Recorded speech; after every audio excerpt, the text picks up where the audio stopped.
আমার বাবাটা কি করে? ড্রোন চালাই। আমার বাবাটা ভালো ড্রোন চালানো শিখে গেছে।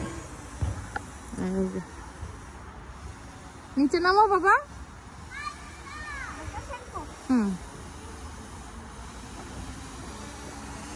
আচ্ছা বিল্ডিং এর মধ্যে নিও না, এদিকে নাও। উপরে উঠাও। বাতাস খা ড্রোন দিয়ে। দেখো দেখো দুষ্ট ছেলে।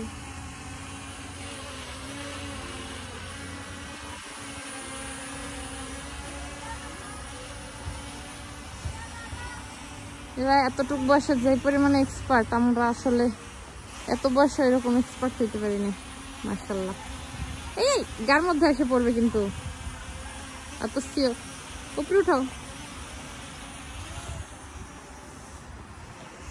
দেখি কত উপরে উঠতে হইতে পারো।